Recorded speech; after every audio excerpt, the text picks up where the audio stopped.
¿Por qué su decisión de una solicitud de renuncia protocolaria a todo su gabinete?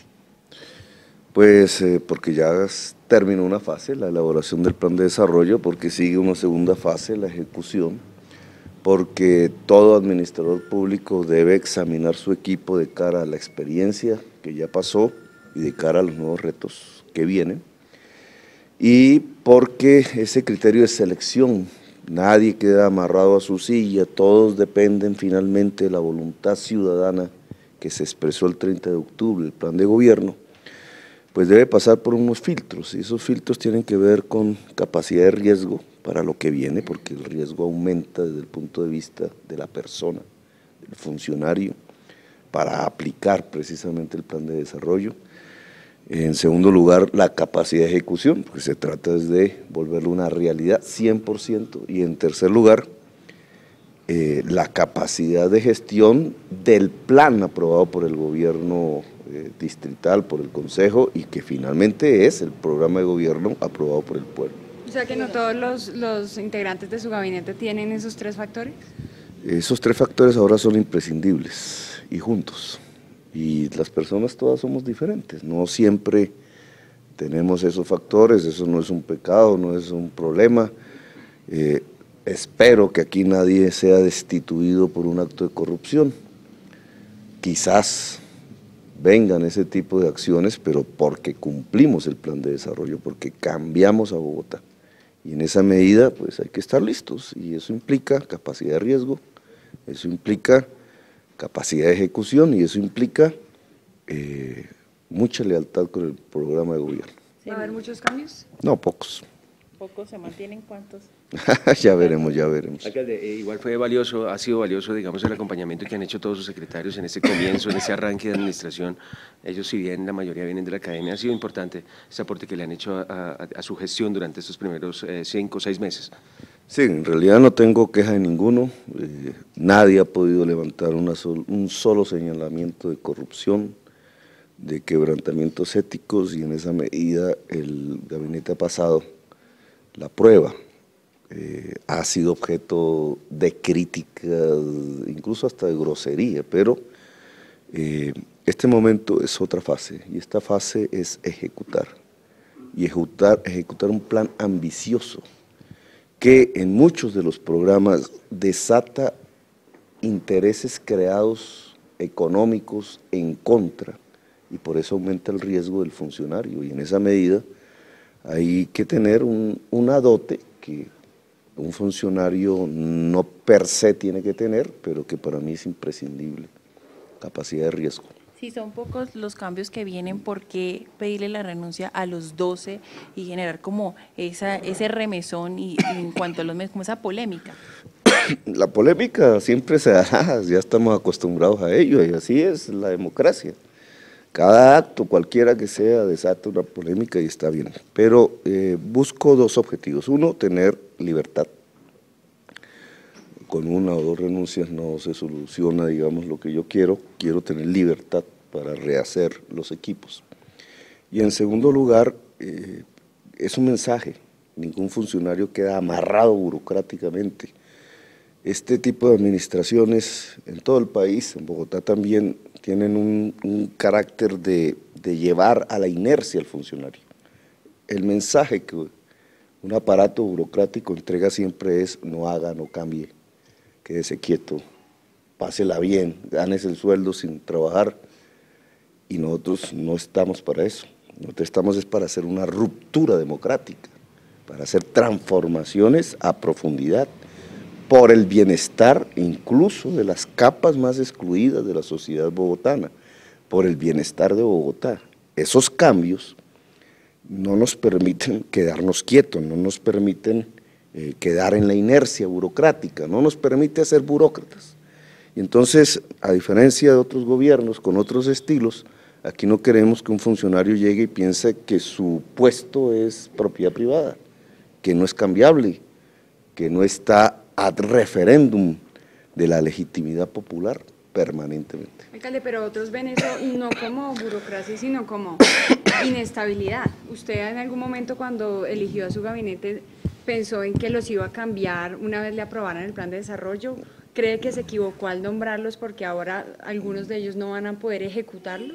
No, y en todo proceso humano, tú mides las personalidades.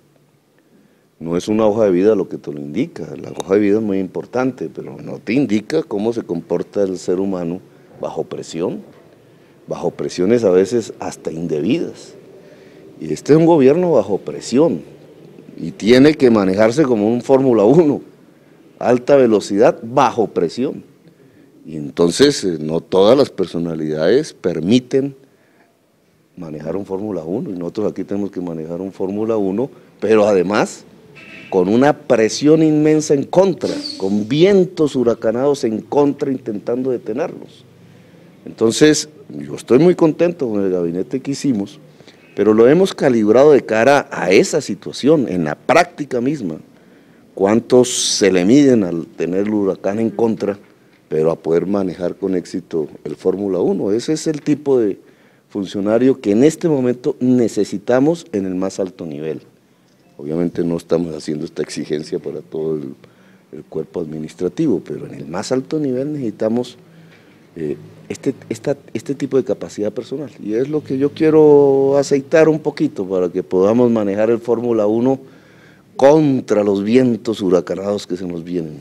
Alcalde, frente a esta moción que ya está haciendo curso y que, digamos, está avanzando en el Consejo de Bogotá hacia el secretario de Educación, unas firmas que se están recogiendo precisamente para evaluar la función que ha cumplido durante estos 6 meses, ¿qué opinión le merece a usted, alcalde?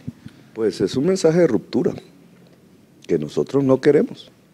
Nosotros hicimos un esfuerzo de diálogo, de concertación. Obviamente tal tipo de actividad pues es otra cosa. La asumiremos, vamos a discutirla. En educación se ha hecho algo fundamental, que es cambiar la contratación de la compra de alimentos. Hay que decirlo con todas las palabras, lo que había allí era un cartel de la contratación, que fue denunciado en su momento por quienes habla, y nosotros no íbamos a permanecer con ese cartel dentro. Ese cartel se destruye, así lo dijimos en campaña, ese es un mandato popular. Si personas les incomoda que estemos cambiando las formas de contratación para hacerlas transparentes y que el recurso público no se pierda, pues allá ellos.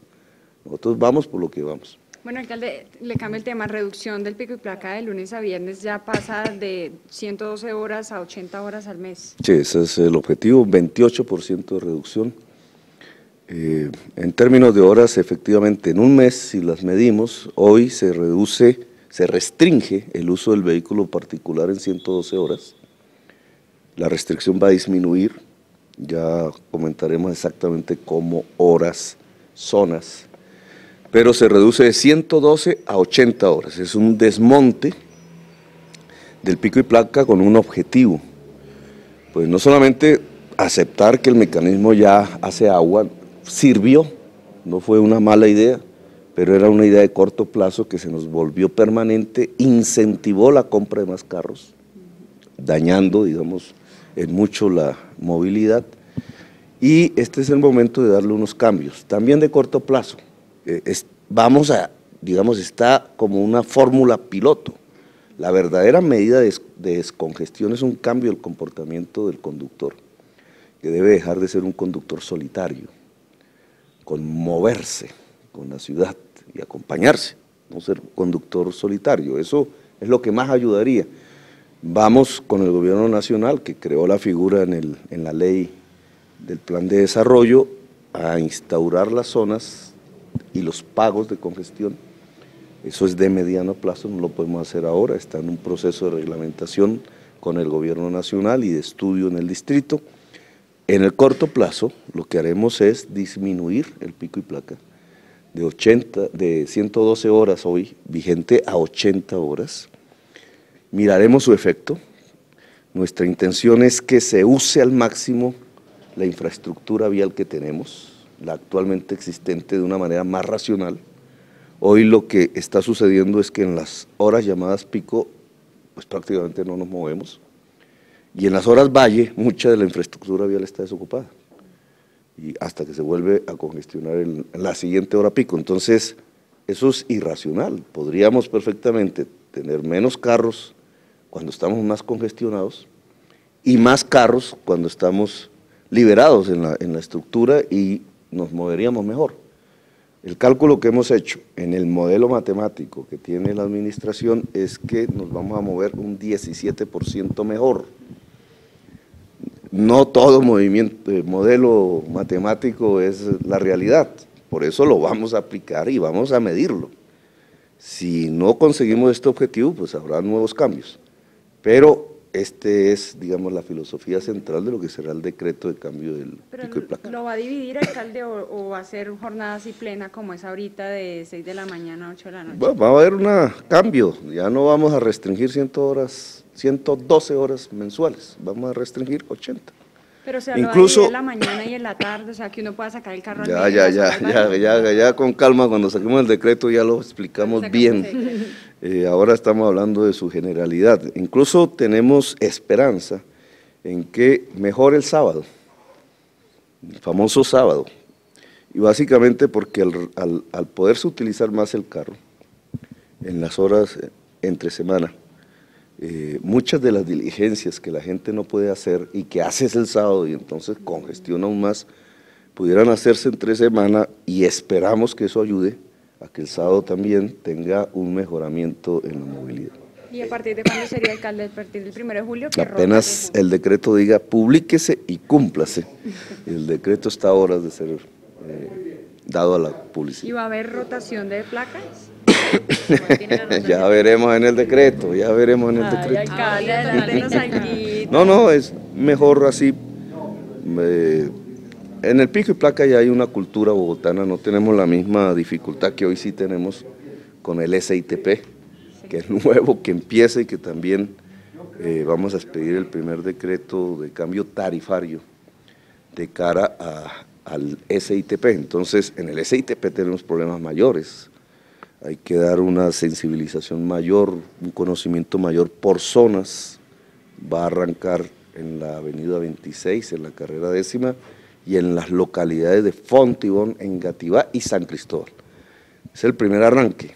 Allí se está haciendo ya propaganda casa a casa, donde la gente toma hoy el bus tradicional, los dos grandes portales, el portal del 20 de julio y el portal que se denomina El Dorado, se van a convertir en grandes centros de educación y de entrega de las tarjetas que serán del SITP. Eso lo veremos ya en estos pocos días que quedan ya del mes de junio.